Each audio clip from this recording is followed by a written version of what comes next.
So I sort of have a revelation to discuss. So this is from one of the many programs that I've been watching, documentaries on whole plant-based food diets, also sometimes known as veganism. Now, I hunt and I fish, but I think it's important to be well-rounded and to be educated and to look at things from a unique perspective. I used to always think of vegans as some weird lefty, liberal kind of, I don't know, animal rights advocate to an extreme kind of people. Well, I'm a conservationist, and conservationists believe, and I believe, that wildlife management works best when nature is in balance, and one way to get nature in balance is to hunt and fish to make sure that the animals and fish stay within the normal carrying capacity of the land or the sea. I'm also experiencing different health problems, some of it due to applying pesticides when I was a teenager and getting acute and chronic bronchitis both, and having it nearly kill me. My doctor told me if I didn't stop applying pesticides for work that I would die. And those were really strong words to a kid just out of high school trying to make some extra money for college in the summer. I really hadn't given it a thought. I had just read the labels and it said it was safe for application usage. It also said do not ingest and do not get on your skin. And it would constantly end up in our mouth because the wind would blow the spray back and it would absorb into our skin. We had no respirators, no gloves that were non-permeable. We wore leather gloves and cotton long sleeve shirts. And those were our only safety measures. So anyways, I've had lifelong effects of that, sinus infections, migraines. But I also grew up in a family where we raised chickens, and I ate lots and lots of eggs. It's not depicted here, but we also raised ducks. So I'll zero in on where the duck would be. And I ate chicken eggs and duck eggs. I also grew up in a family in the Midwest where dairy farming was important in the region, and Michigan's cheese factories were an annual visit for my family. So I grew up in a state in Michigan where milk and meat from cows and chicken meat and chicken eggs and Saturday morning bacon were very, very important. And so this represents the amount of meat and dairy products that are consumed in our daily diet. And then this represents all of the processed foods. I also grew up in the age where we got a microwave. We started eating TV dinners, packaged cereals, granola bars. I actually didn't even know that mashed potatoes came from real potatoes because I saw them in the flake form until I was about 10 years old, and I visited my grandmother's house and asked her why the mashed potatoes were lumpy. We ate powdered milk when I was young and powdered potatoes because we were lower income when I was very young, and then as I grew up my dad's business became more successful, so we were able to afford endless junk food. We had a cereal cabinet, we had a potato chip cabinet. When I was a teenager, I would polish off a bag of potato chips in one after school setting while watching TV. We had an endless supply of Coca-Cola, Pepsi, Sprite, Squirt, 7-Up, all kinds of other pops. I would drink 2 or 3 a day as a kid in junior high and high school. All kinds of other snacks. We had a snack drawer. And this says chia on here, which is actually healthy. But We didn't eat healthy snacks back then. Other than we also had a garden, and I grew and sold a lot of food. We also ate a lot of potatoes, but as I mentioned, they didn't grow well in our garden, so we ate powdered potatoes. But we had lots and lots of tomatoes, lots of other vegetables, and lots of carrots while they were in season. We also had an orchard, and in our case, we also hunted deer, so we had wild meat, which was less fat than cow meat.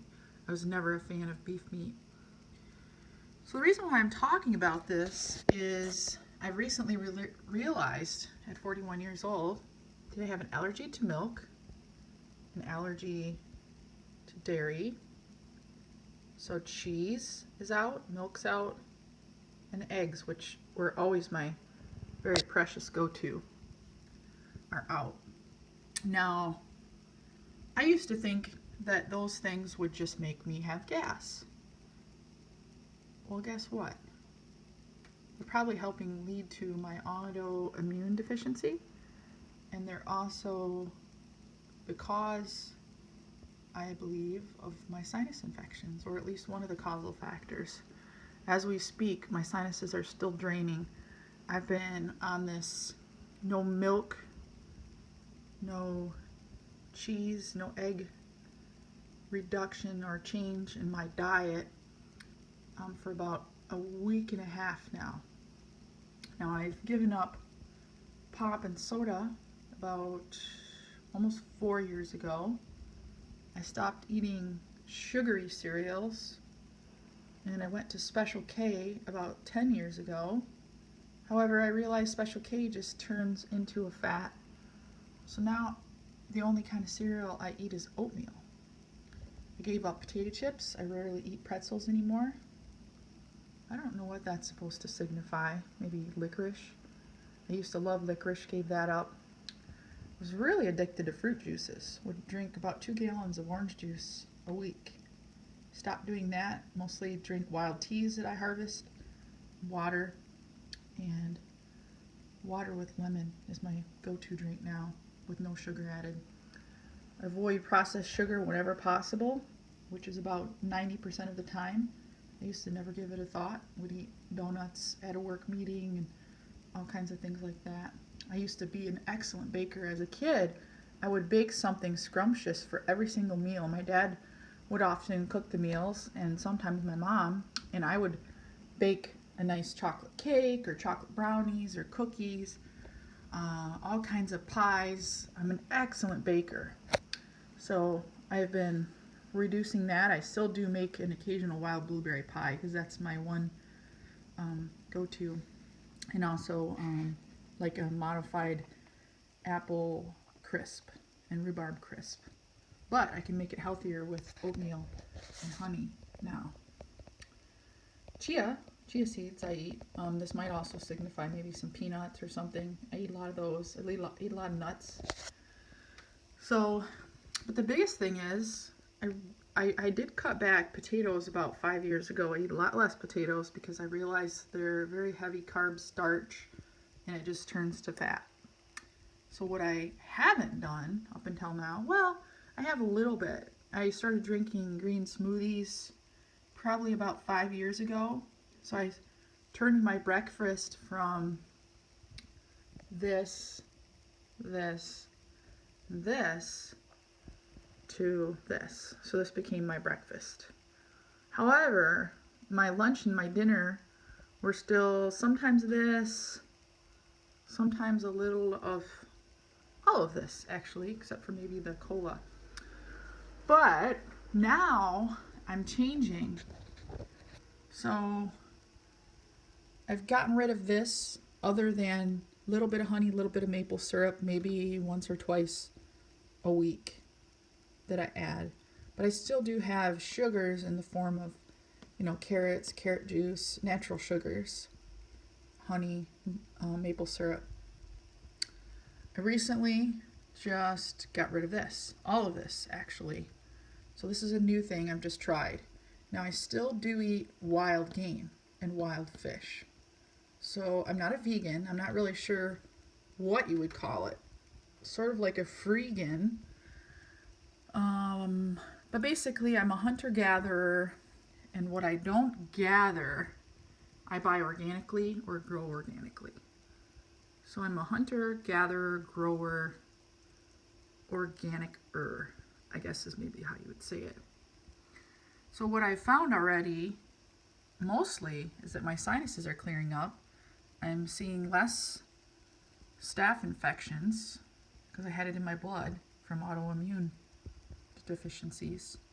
Could never get rid of it for years. I've had sinus infections for probably about 15 years, and I thought it was a lifelong problem due to the pesticide ingestion I had as a teenager. But I'm turning this around. It's not really depicted here, kind of in this form, but I also, the same time I got rid of this, I got rid of breads.